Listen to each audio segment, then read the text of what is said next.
I'm going to be like, hey, there's something missing from this movie. And the same thing with Trek. Like, I think sometimes you're right. Like with the newer, with like the Kelvin universe, they injected a lot of action into it.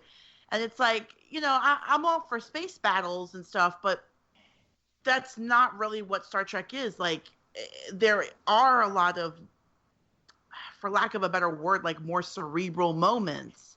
And it just, not that Star Wars is dumb. It's not dumb, but like Star Trek just is just different. Yeah. No, I totally agree with you. That Star Trek's always just been different. It's been more down to earth, I guess, even though it's in space. Yeah, I know, right? It's the most down to earth space show out there. See, that's the future. Star Wars is the past. Showing the growth. Yeah, that and was it the Orville. The Orville is great. I have not watched that. Oh, you gotta check it out. It's fun. It's pretty good. Like I said, I've watched some episodes that I've never seen before, and I found myself laughing very hard at some episodes of this show.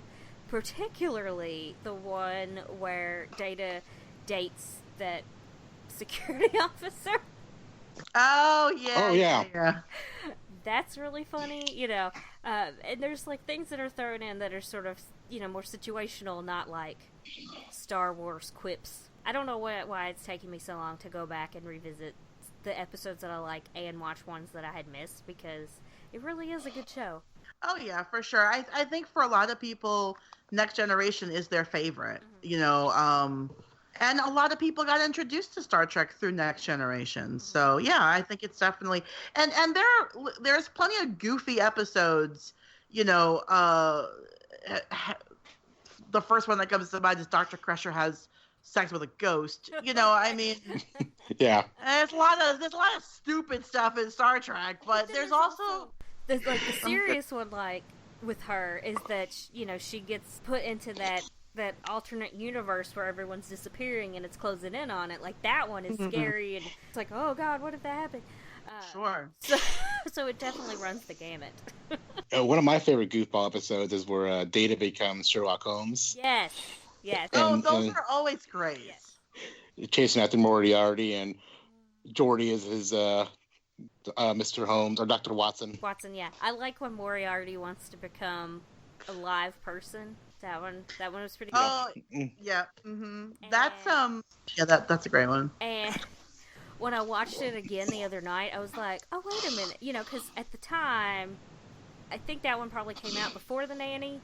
And then I'm like, oh, look, that's Niles from The Nanny or whatever. And I looked it up to make sure it was, and found out he's from Arkansas. He's not even English. I know. Isn't that... He does a great British accent, though. I always thought he was British. Oh, yeah. Yes. I never knew he was American until recently. Yeah. Yeah, I didn't know. I tweeted about it because I was so, like, mind blown. Yeah, that's news to me. So, yeah, I guess he's a great actor. What a character actor. Oh, yeah, for sure. Hugh is in the sick bay once again. Geordi's scanning his arm this time. And Hugh's asking a million questions. Like, no wonder they talk about him like he's a kid. Like, he acts like a child, where he's like, well, what are you doing that for? Where are you going? Well, what do you need to know? Well, this is how we, and so this is when he tells him, we find out about other civilizations by assimilating them, and Geordi's like, yeah, I know. Yeah, I have that in my notes here, like, Hugh's acting very childlike. Asking, like, well, why is this? Why is the sky blue? Why is this work? Yeah, really. Like, he's definitely, in this scene, they really focus on making him almost like a child. Just asking anybody is a parent and has had a very young kid knows, but why, mom, but why, dad, and, you do see Geordi, like, get a little frustrated here and there, but, like, he really does take the time to explain stuff to Hugh, which is great. Well, and Hugh is so inquisitive, I feel like, because he's gotten more comfortable with not being part of the collective and having these other people to talk to. And this is how he can get information, because, he can't just take over their minds and add it to their memory bank and, like I said before, plug some tubes in their face, you know? Right. Mm-hmm. The most interesting thing, though, that comes out of this scene, I feel like, is he is talking about being lonely and all that, and Geordi says, well, we have friends. That's why I'm not lonely. You know, friends keep you from being lonely. And Hugh processes it, and he's like, it's like Geordi and Hugh, and then it's just like, oh, tears. I know. It's like you never thought that there would be like a sweet moment with a Borg, and right. Do you guys remember that movie, Space Camp?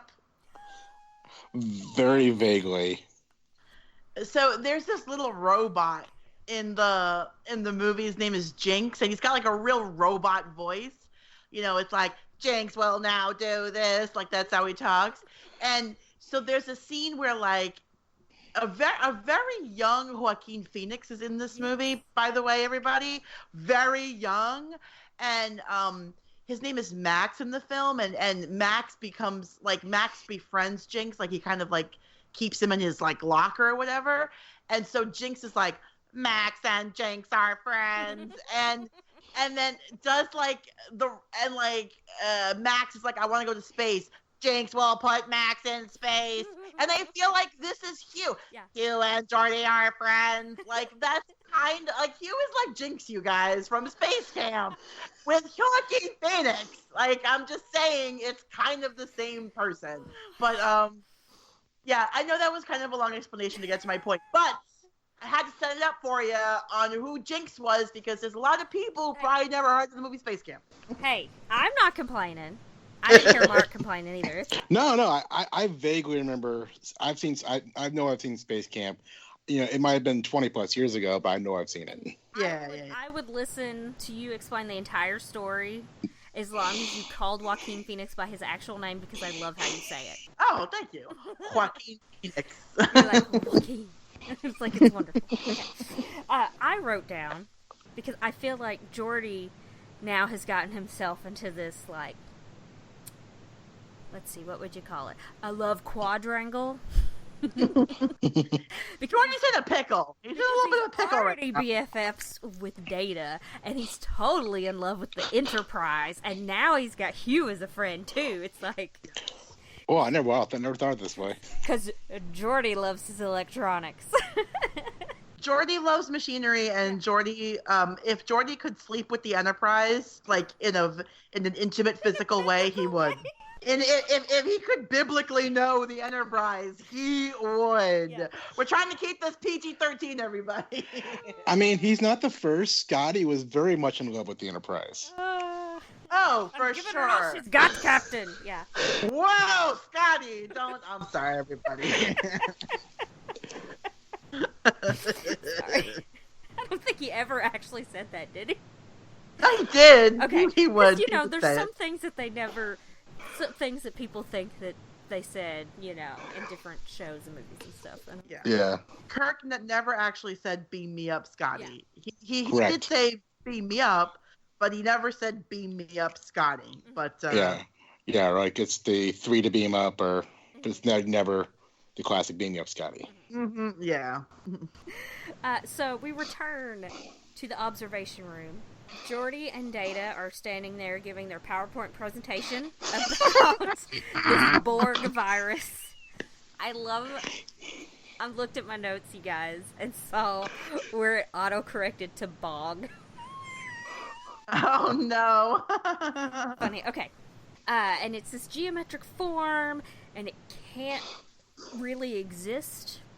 So when they go to process it, they're just going to keep working. You know, they're going to have, like, the spinning wheel of death kind of thing, and it's just going to keep going and going.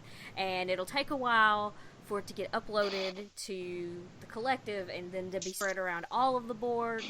Say a couple months, maybe? Mm-hmm. Yeah, I think it's in a couple months for it to fully spread and have it start to take effect. Yeah, and you know, it was funny because they were explaining this, and I'm thinking, did they talk to a mathematician about this, or did they just make up some jibber jabber? because it's like, they'll try to figure out this shape and this form, and it's gonna have all these anomalies, and every question's gonna be answered with something else, and then it's gonna ask another question and go on and on and on and just keep going. And I was like, did they find out if there's actually something like this? Since they're usually pretty good with their science-y stuff. What I think is really interesting about this scene is the very end of it, when Geordi basically tells Picard, like, he feels now guilty doing this because he's gotten to know the Borg. I mean, he gave it a name. They've had conversations. Hugh is like, we're friends now. And Geordi's like, this is awkward. And then, bracelets. Yeah, they got like those necklaces, like half a heart each one, best friends. And it's like, they're going to write each other letters when they go to summer camp.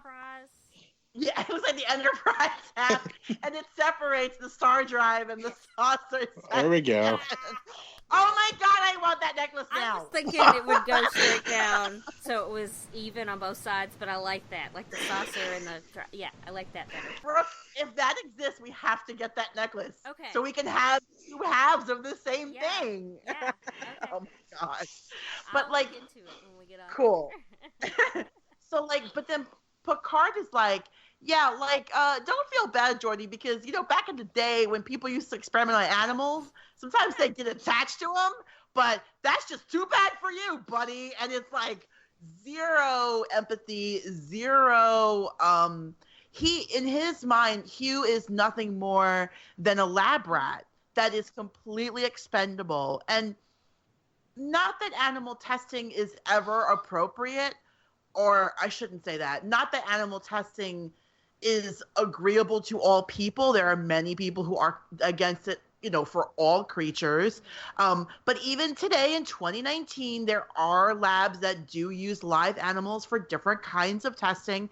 And certainly mice and rats are the ones that usually get used. And he's basically saying Hugh is no more than a rodent that is being injected with like a serum to see what it does to him, and that Geordi should just get over it, basically. This is a really powerful scene because that is so not Picard. Right. Like on a regular day, that's not Picard. Right. I wrote down that he compares Hugh to a lab rat. So just like you said, and then I wrote Picard is brutal. ... But can you blame him because of what he's been through? But then it's like, it's still not him, but it's another one of those, like, what would I do in that situation? Like, if I had been captured and forced to do all these terrible things and, have all these implants and things, and then I'm just trying to come back to my normal life, and they come back, and I just don't want to deal with it. I just want to push it away. It's like, would I be as cruel about this one sad Borg? Mm-hmm. Or could you see the humanity there? Like, it's a moral dilemma that you can absolutely see both sides of the argument. Like, you understand Picard's need for revenge. You understand all of that. But then you also understand where, like, Beverly is coming from, of like, yeah, but this one guy is not waging war against us. He is just one kid who needed, medical help. Like, we should not be exterminating him. And you can see both sides. But yeah, it's such a great issue that really makes you think about what's really going on here. Yeah, and Picard uses the word to unattach himself from Hugh, and it's like he's really like acting like it's someone who's named their pet cow that's gonna be turned into steaks next, and they're sad about it. And I mean, I've known plenty of people who grew up on farms who loved their animals, and whether or not they named them, still were able to deal with slaughtering them. You know what I mean? So there's all kinds of ways to look at that, but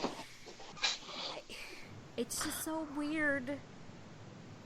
On one hand, that Picard is so impersonal about this Borg, about Hugh, because he knows Data, and he thinks of Data as a person and a friend and a good worker.